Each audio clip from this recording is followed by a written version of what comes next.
तुमे माने केबे ना केबे जलाशय किंबा पोखरी उपर थिबा गछर प्रतिबिंब देखिथिबो एवं केबे ना केबे निजर प्रतिबिंब मध्ये देखिथिबो। तेबे निजर प्रतिबिंब एमिति आमे काहेकि देखंती कारण कोनोसी चिकण पृष्ठ उपरे आम मानकर प्रतिबिंब प्रतिफलित होइते। तेबे एहाकू प्रतिफलन बोली कहा जाय। चलो एक परीक्षा साहाय्य ए प्रतिफलन क्या कहा जाए बा प्रतिफलित रश्मि कौन ए सब को बुझिया पई चेष्टा करबा। सेति पई मु गोटे कार्डबोर्ड नेछि एवं कार्डबोर्ड उपरे गोटे समतल दर्पणटी नेछि। एथिबे मते 4टी लोहार कंटा दरकार। वर्तमान एठी मो पाखरे 2टी लोहा कंटा अछि आ 2टा मु आनिबे। वर्तमान आमे कोन करबा एही लोहा कंटा 2टी को ए कार्डबोर्ड उपरे लगे कि रखिबा एवं प्रतिफलन नियम कौन ताको बुझिया पई चेष्टा करबा।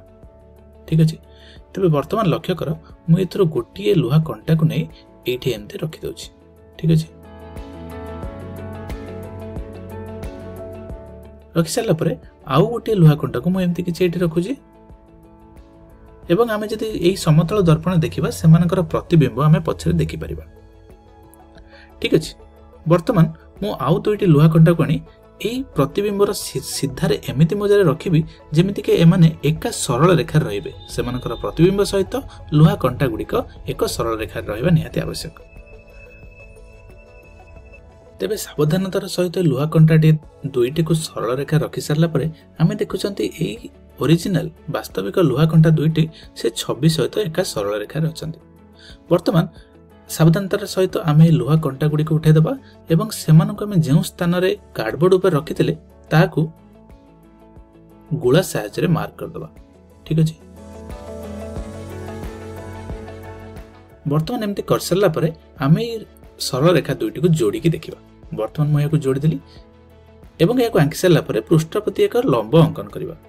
लंब अंकन कर सरला परे ए आपतित रश्मि और प्रतिफलित रश्मि पृष्ठ प्रति अंकित लंब प्रति केउ प्रकार कोण सृष्टि कले ताको मापी के देखिबा। जदि आमे एई कोणटी को देखिबा याकू आपतन कोण बोली कहा जायते। एई आपतन कोण पाखा पाखी 34-35 डिग्री अंकन करछि एवं ए प्रतिफलन कोण 32 रु 33 डिग्री अंकन करछि।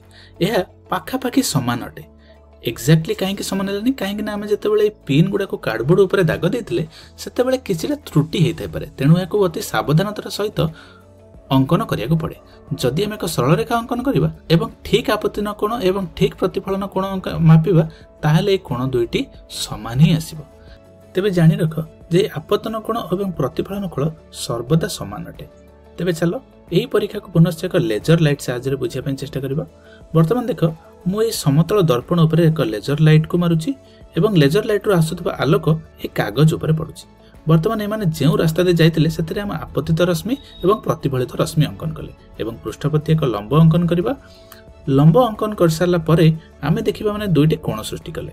ए बाम पार्श्व को आमे आपतन कोण कहिथांती एवं डाहाण पार्श्व जे कोणटी अछि को प्रतिफलन कोण बोली कहिथांती एवं ए कोण 2टी सर्वदा समान हबो। तुमे याकू प्रोट्रैक्टर साहाय्य रे मापी के मध्य देखि पारो।